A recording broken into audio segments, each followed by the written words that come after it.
Rasulullah sallallahu alaihi wasallam bersabda di hadis yang sahih, "Man shalla al-fajr fi jama'ah faka'annama qama al-laila kullahu."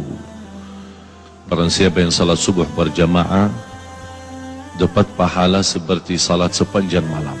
Dan saya yakin tidak ada di antara kita yang mampu salat sepanjang malam.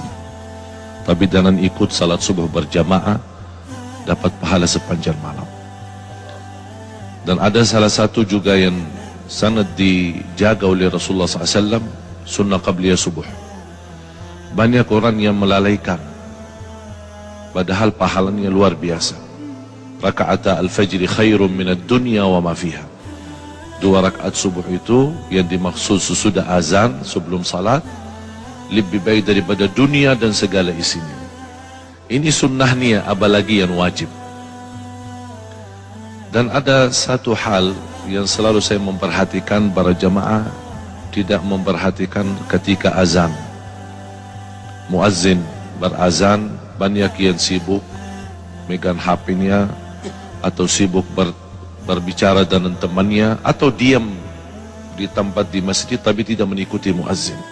Padahal ada hadis yang menjaminkan kita mendapatkan ampunan dosa, sebagaimana yang diriwayatkan Imam Muslim, khususnya ketika muazzin berkata asyhadu an la ilaha illallah wa asyhadu anna Muhammad Rasulullah, kita menjawab wa ana asyhadu an la ilaha illallah wahdahu la syarikalah wa asyhadu anna Muhammadan abduhu wa rasuluh raditu billahi rabba wa bi Muhammadin nabiyya wa bil islami dina.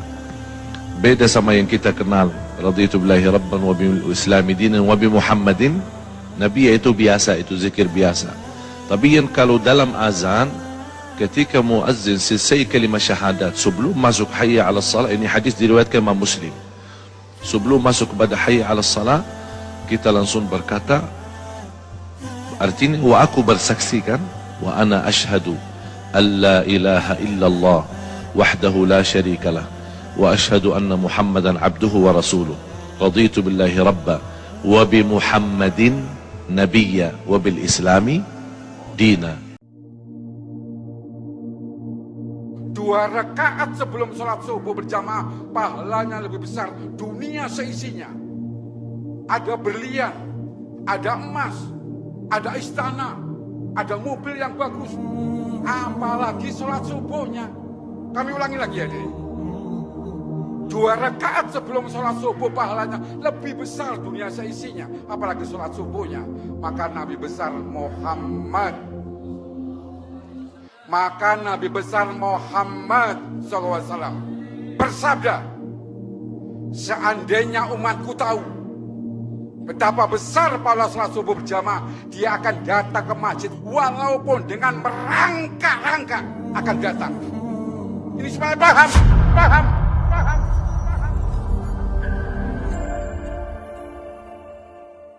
Bagi hampir semua orang di dunia, namun tentu saja tidak semua orang bisa menjadi orang kaya raya karena bermacam-macam faktor. Sebagian orang berpendapat kekayaan hanya akan membuat orang buta hati dan menjadikannya orang sombong.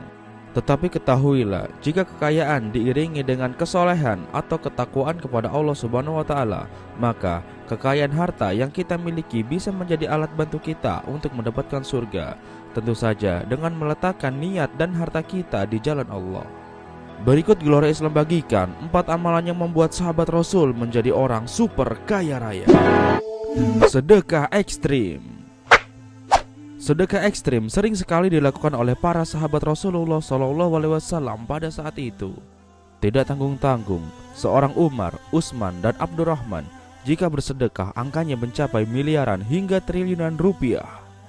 Allah pernah berfirman, perumpamaan orang-orang yang mendermakan sedekah harta bendanya di jalan Allah, seperti orang yang menanam sebutir biji yang menumbuhkan 7 untai, dan tiap untainya terdapat 100 biji, dan Allah melipat gandakan balasan kepada orang-orang yang dikehendaki, dan Allah maha luas anugerahnya, lagi maha mengetahui. Berdasarkan firman Allah ini, jadi rasanya wajar saja jika sahabat Umar, Utsman, dan Abdurrahman menjadi orang-orang yang super kaya. Bisakah Anda melakukan hal yang sama? Jika tidak, Anda tidak perlu khawatir, karena Gelora Islam akan membagikan caranya di akhir video ini. Sedekah sembunyi-sembunyi secara konsisten. Sedekah sembunyi-sembunyi juga sering dilakukan oleh para sahabat Rasulullah SAW. Bahkan hingga kini masih banyak dermawan-dermawan muslim yang melakukan sedekah secara sembunyi-sembunyi. Setelah Gelora Islam telusuri, ternyata salah satu manfaat yang paling penting dari sedekah sembunyi-sembunyi adalah agar terjaga keikhlasannya karena Allah Subhanahu wa Ta'ala. Dan kabar gembiranya, setelah Gelora Islam eksperimenkan, ternyata sedekah sembunyi-sembunyi yang terjaga keikhlasannya, balasannya yang datang dari Allah jauh lebih cepat. Sedekah jariah. Mungkin sebagian dari Anda belum mengetahui tentang sedekah jariah ini. Padahal sesungguhnya sedekah jariah ini adalah salah satu sedekah yang paling mudah dan paling nikmat untuk dilakukan. Karena dengan satu kali bersedekah jariah, berkahnya bisa mengalir ke banyak orang, dan tentunya pahalanya juga terus mengalir, bahkan hingga kita mati sekalipun. Karena dengan sedekah jariah kita bisa membantu banyak orang di setiap harinya, maka insya Allah balasan rezeki akan kita dapatkan juga di setiap harinya. Salah satu contoh sedekah jariah adalah mengajarkan ilmu agama Islam atau membagi-bagi buku yang bermanfaat. Mengejar karunia Allah. Alasan terbesar sahabat Rasul bersedekah adalah untuk mengejar karunia Allah, ridho Allah, surga Allah, dan ampunan Allah. Mereka melakukannya karena Allah, bukan karena kekayaan di dunia semata. Dan lihatlah apa yang terjadi. Saat mereka mengejar Allah, maka nikmat Allah akan terus mengejar mereka. Jadi ingat, kejarlah Allah, maka dunianya akan mengejarmu. Lalu apa yang harus Anda lakukan untuk mempraktikkan 4 amalan tadi? Yang pertama, keluarkan sedekah terbaikmu. Keluarkanlah sedekah terbesarmu melebihi sedekah yang pernah kamu keluarkan sebelumnya. Contoh, jika kamu pernah bersedekah 1 juta rupiah, maka cobalah sedekah lebih dari itu. Misalnya sedekah 2 juta rupiah. Perlahan tingkatkan terus jumlahnya, dan itu disebut juga salah satu sedekah ekstrim. Yang kedua, rutinkan sedekah subuh secara diam-diam, atau bersedekahlah di pagi hari melalui jalur online dan beri nama hamba Allah. Rutinkan setiap hari berapapun jumlahnya, karena sedekah diam-diam itu baik. Yang tidak baik adalah diam-diam tidak sedekah.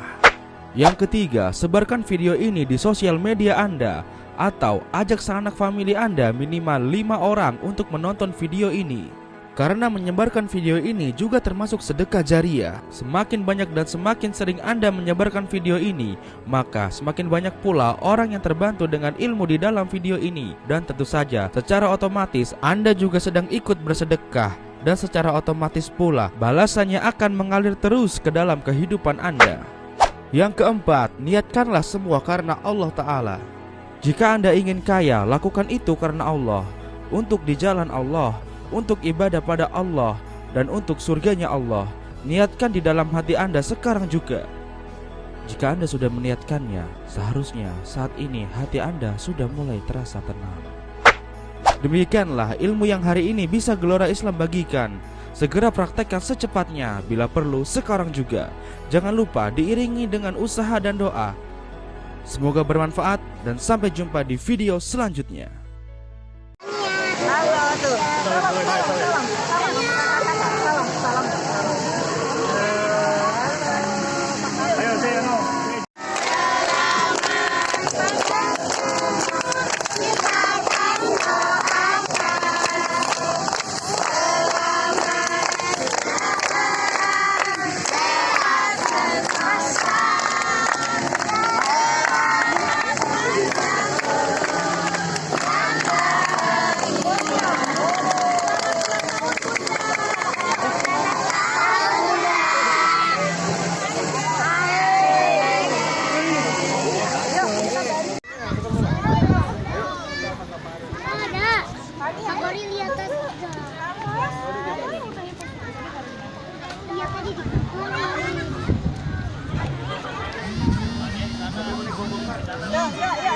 Ayo semua yuk.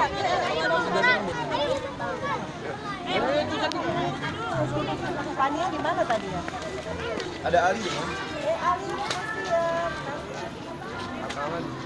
Tuh Fania. Sayang. Cantik kakak. Cantik kakak. Marah di sukses bukan?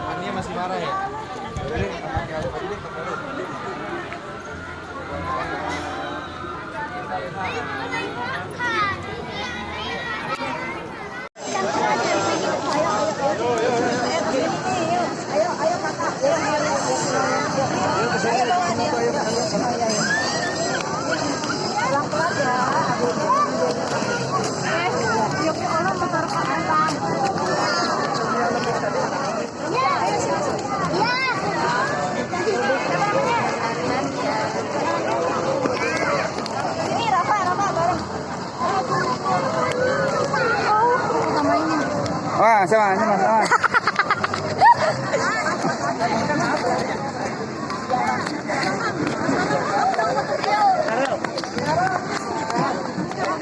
Cantik.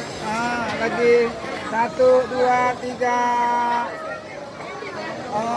Lagi 1, 2, 3. Paninya cantik. Ki. Iki 1, 2, 3.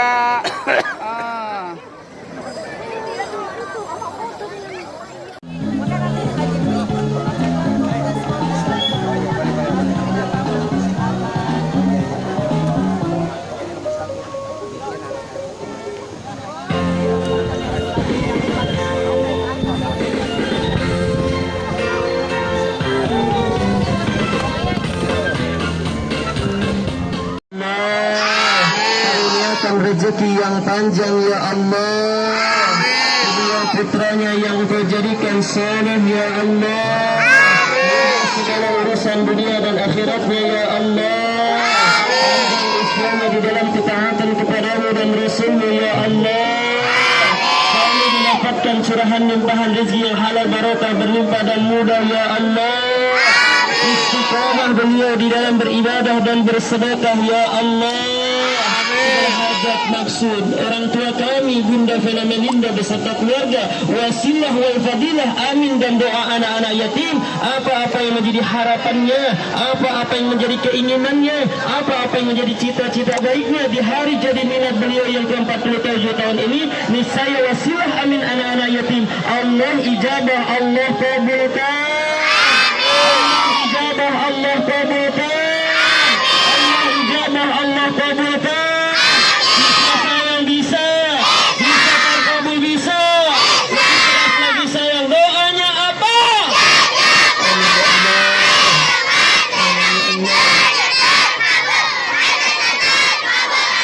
Rabbana atina fid dunya hasanah wa fil akhirati hasanah wa qina adzabannar.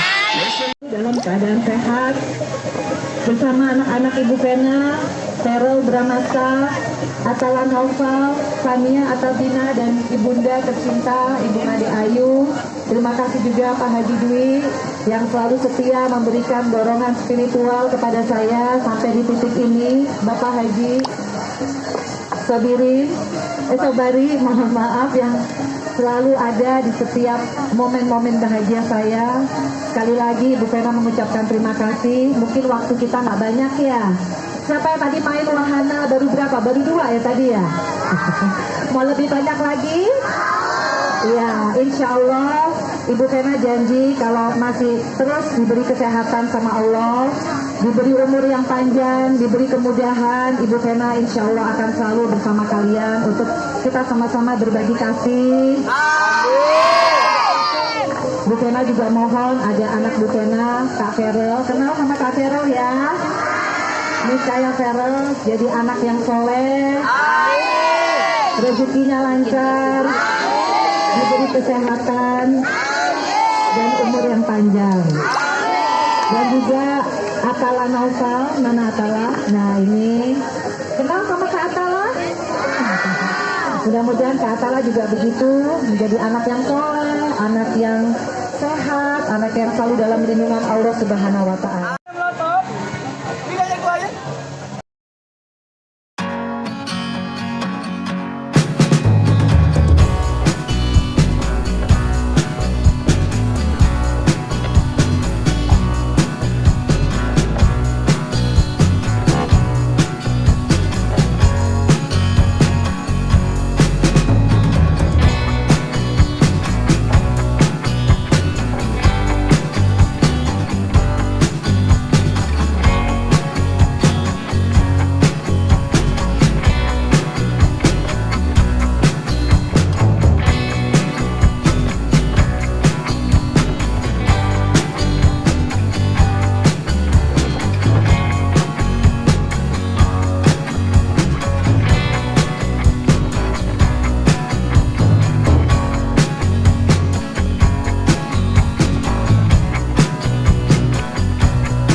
baru nonton di YouTube. Dipraktekin tuh anaknya yang sakit liver, alhamdulillah. Nah ini berlaku buat semua, berlaku buat semua. Mau ke adik kandungnya, mau ke kakaknya, mau ke ibunya, ini berlaku. Nah centongnya centong kayu gitu, bukan centong batu ya. Kalau centong batu buat nyamit ya. Jadi centongnya kayu, waras, waras, waras, waras, waras. Mananya aja yang sakit gitu. Kan orang kadang tahayul, coba dulu, kan perlu dicoba. Itu centong-centong, jadi bukan sembuh-sembuh, waras-waras. Ya, gimana bos? Sebutin bos. Alhamdulillah. Tepuk tangan dong sekali lagi. Belum dapat tapi udah praktek ilmu kandang bed. Nah. Bismillahirrahmanirrahim. Alhamdulillahi rabbil alamin. Ar-Rahmanir Rahim. Maliki yawmiddin. Iyyaka na'budu wa iyyaka nasta'in. اهدنا الصراط المستقيم صراط الذين أنعمت عليهم غير المغضوب عليهم ولا الضالين.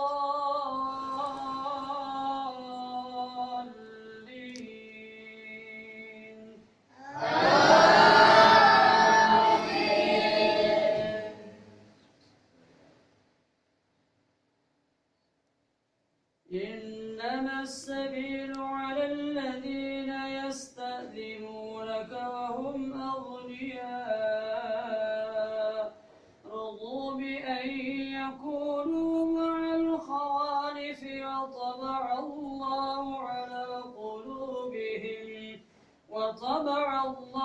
على قلوبهم فهم لا يعلمون يعتذرون إليكم إذا رجعتم إليهم قل لا تعتذروا لن نؤمن لكم قد نبأنا الله من أخباركم وسيرى الله عملكم ورسوله ثم تردون إلى عالم الغيب والشهادة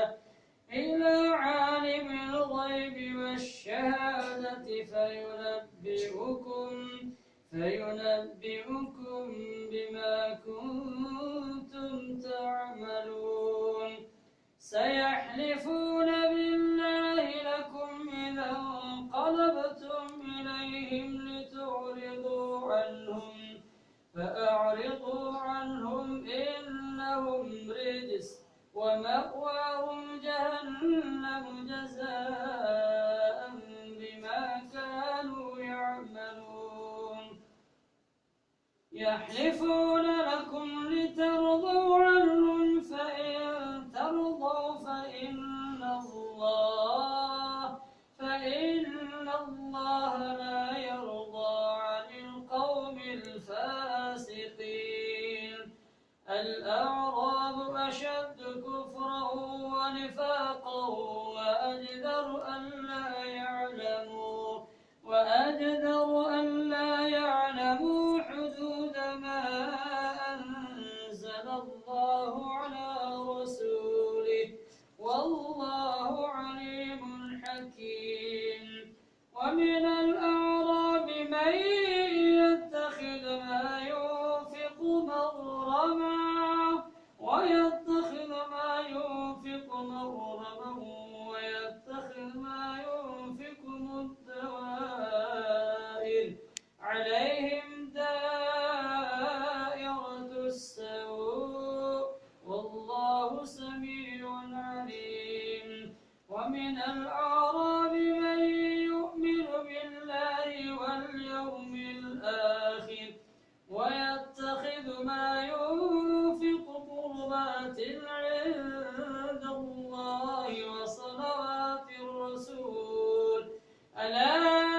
suami tercinta. Nah, bisa gak ibu jangan jengkel sama suami dulu? Kalau ibu bisa gak jengkel sama suami, sembuh total. Apa yang ibu suka jengkelin dari suami kalau saya boleh tahu? Kalau pergi nggak pernah bilang. Oh, itu semua laki-laki begitu. Kalau bilang lo nyusul lo, emang gak gue kasih tahu biar gak kelacak. Kolonel, lo ketawa kolonel. Kolonel mesem-mesem aja. Jadi bu, semua laki-laki bu kalau mau pergi ya nggak ngasih tahu lah bu, mau kemana ntar dilacak lagi pakai Google Map. Oh enggak. Ya. Jadi gini, kalau ibu pengen sembuh, pengen umur panjang, nggak boleh jengkel sama suami. Karena kalau ibu jengkel sama suami, umurnya pendek. Kalau ibu umurnya pendek, ibu dikubur, suami nengokin kuburan ibu setahun 2 kali. Mau puasa sama mau lebaran. Ibu kalau manggil suami apa? Papa. Papa, tengokin aku dikubur, kata suaminya. Kan udah dikasih tahu Pak Haji Dwi setahun 2 kali. Mau puasa sama mau lebaran. Lu sih dulu nyari-nyari gue mulu, nyari alamat. Jadi gak boleh jengkel sama suami. Selama ibu gak jengkel, ini bakterinya, tumornya gak aktif. Kalau yang masih gadis nggak boleh jengkel. Itu untuk utangnya lunas, lemot. Ibu yang galak sama anak, untuk nikah lagi yang kedua, ketiga, keempat, kelima, lemot. Itu. Dah, baik aja sama anak. Nanti suami yang kesekian datang, antri malah kalau bisa. Malah ada barcode nih. Suami yang ada barcode-nya emang nggak enak, enaknya ada barcode nya. Oke?